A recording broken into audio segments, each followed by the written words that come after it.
ዶክተር ቴድሮስ አድኖም ፊት ለፊት እያለቀሱ በእንባ ያደረጉት ተማጽኖ። ዶክተሩ በዚህ ልክ ምን አስለቀሳቸው? የገጠማቸውና ከባድ ነው ያሉት ጉዳይስ ምንድነው የሚለውን በስፋት እንመለከታለን። የኢቢኤስ ቴሌቪዥንን በተመለከተ የተሰማውን አነጋጋሪ መረጃም በዝርዝር ሰዓታችን በስፋት የምናስደምጣችሁናል። ደቡብ ሱዳን ከኢትዮጵያ ጋር በምትዋሰንባቸው አካባቢዎች ላይ ያለው ግጭት መባባሱ ተገለጸ። ዝርዝር መረጃውን በስፋት እንመለከታለን። ትራምፕ ብቻ ያስቆሙታል የተባለው ጉዳይ ምንድነው? እስራኤል የቀድሞ ጠቅላይ ሚኒስትር ስለ ትራምፕ የተሰማው መረጃስ ምንድነው የሚለውን በዝርዝር መረጃችን በስፋት የምናስደምጣችሁናል።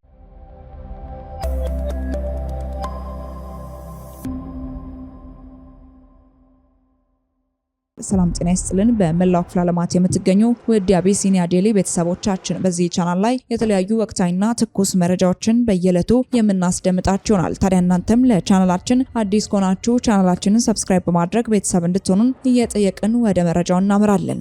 ወደ አስቀደምንላችሁ መረጃችን ስናመራ ዶክተር ቴድሮስ አድኖም በእንባ ተማጽኗቸውን አሰሙ። የዓለም ጤና ድርጅት ኃላፊ ዶክተር ቴድሮስ አድኖም ጋዛ ላይ ያለው ጦርነት እንዲቆም በእንባ ተማጸኑ። የዶክተር ቴድሮስ አድኖም ገብረ ኢየሱስ ከትላንት በስቲያ ሐሙስ ዕለት የዓለም ጤና ድርጅት ዓመታዊ ጉባኤ ላይ በተደረገ ስብሰባ ላይ ጦርነት ዘላቂ መፍትሄ አያመጣም፣ እስራኤልን ይጎዳታልን ብለዋል። በአሁኑ ጊዜም በጋዛ ውስጥ ያሉ ሰዎች ምን እንደሚሰማቸው ይሰማኛል ያሉት ዶክተር ቴዎድሮስም የጦርነትን አውዳሚነትና አስከፊነትም አብራርተዋል። ምግብና የሕክምና ቁሳቁስን እንደ ጦር መሳሪያ መጠቀም ልክ አይደለም ብለዋል። መግባባት እንዲመጣ ጠይቃለሁ ያሉት ኃላፊው ሰላም መውረዱ ለእስራኤልም ሆነ ለፍልስጤማውያን ጥሩ ነው ሲሉም ገልጸዋል። የዓለም ጤና ድርጅት የድንገተኛ አደጋ ዳይሬክተር ማይክል ራያን በበኩላቸው በጋዛ ውስጥ 2.1 ሚሊዮን ሰዎች በሞት አደጋ ላይ ናቸው ሲሉም ተደምጠዋል። ራብን ማቆም አለብን ያሉት ዶክተሩ የጤና ስርዓቱን ወደ ትክክለኛ ሁኔታ መመለስ ይገባል ሲሉ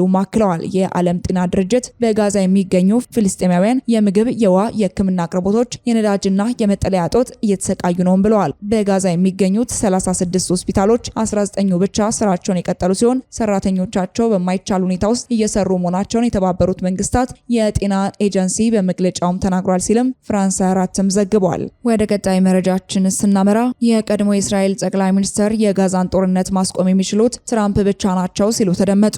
የቀድሞ የእስራኤል ጠቅላይ ሚኒስትር ኢሁድ ኦልመርት እስራኤል በጋዛ ላይ የምታካሄደውን ጦርነት ያለ ዓላማ የሚደረግ ነው ሲሉ በድጋሚ የተቹ ሲሆን አክለውም የአሜሪካው ፕሬዝዳንት ዶናልድ ትራምፕ ብቻ ናቸው ኔታንያሁን በፍልስጤማውያን ግዛት የሚያስቆሙትን የሚፈጽሙትን ጥቃት እንዲያቆሙ ሊደረግ የሚችሉም ብለዋል። አልመርት ኔታንያሁ ፖለቲካዊ ጦርነት እያካሄዱ እንደሆነ የእስራኤል ወታደሮች በጋዛና በዌስት ባንክ የጦር ወንጀሎችን እንደፈጸሙ ከተናገሩ ከአንድ ቀን በኋላ የቀድሞ ጠቅላይ ሚኒስትር ከጦርነቱ ምንም ውጤት እንደሌለ በድጋሚ ተናግረዋል። አክለውም በዚህ የሚከፈለው ዋጋ የሚያስቆጭ ነው ሲሉም ተደምጠዋል። ኦልመርት እንደተናገሩትም ከሆነ የአውሮፓ ህብረት እንደ ብሪታንያ፣ ካናዳና ፈረንሳይ ያሉ ሀገራት በዚህ ሳምንት ለእስራኤል ጠንከር ያለ ማሳሰቢያና የማዕቀብ ዛቻ የላኩበትን ምክንያት የእስራኤል ወታደሮች በዌስት ባንክ የውጭ ዲፕሎማቶች ላይ ሳይቀርም በመተኮሳቸው መሆኑንም ተናግረዋል። ጦርነቱን ለማስቆም ትራምፕ ቁልፍ ሰው ነው ያሉት የቀድሞ ጠቅላይ ሚኒስትር በተወሰነ ጊዜ የዩናይትድ ስቴትስ ፕሬዝዳንት ዶናልድ ትራምፕ በጉዳዩ ላይ የሚሳተፉ ከሆነና ምናልባትም የእስራኤልን ጠቅላይ ሚኒስትር ጠርተው ግልጽ በሆኑ ቃላትም በቂ ነው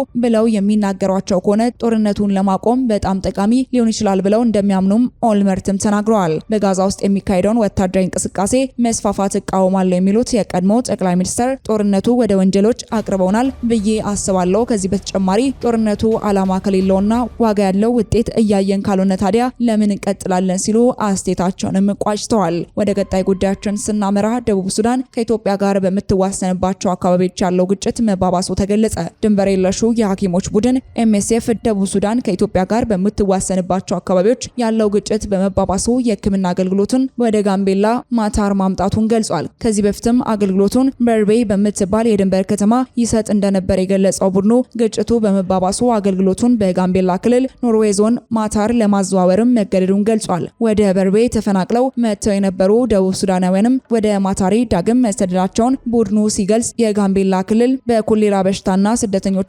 በመቀበል ተጨናንቃለችም ብለዋል። በኢትዮጵያ በኩል ባለችው በርቤ ድንበር የለሽ የሐኪሞች ቡድን ከ1200 በላይ የኮሌራ ተጠቂዎች ማከሙን ሲገልጽም በደቡብ ሱዳን የላይኛውና ናይል ግዛት ግጭት ከተከሰተ በኋላ በበርቤ 217 በጦርነቱ የቆሰሉ ሰዎችን ማከሙንም ቡድኑ አስታውቋል። ቡድኑ በፈረንጆቹ ግንቦት 12 ድንበር የተሻገረ የተኩስ ልውውጥ መደረጉንም ገልጿል። ተፈናቃዮቹ የአየር ላይ ጥቃቶችን ሸሽተው መምጣታቸውን ሲገልጹ በአሁኑ ጊዜም በጋምቤላ ክልል ማታር ከ35000 እስከ 85000 ሰዎች ተፈናቅለው እንደሚገኙም ተናግረዋል። የሐኪሞችን ቡድን የአካባቢው መሰረተ ልማቶች ማስተናገድ ከሚችሉት በላይ እያስተናገዱ ነው ያሉ ሲሆን ምርመራ ከሚደረግላቸው ሰዎች ማለም 40 በመቶዎቹ የወባ በሽታ ተጠቂም ናቸው ተብሏል።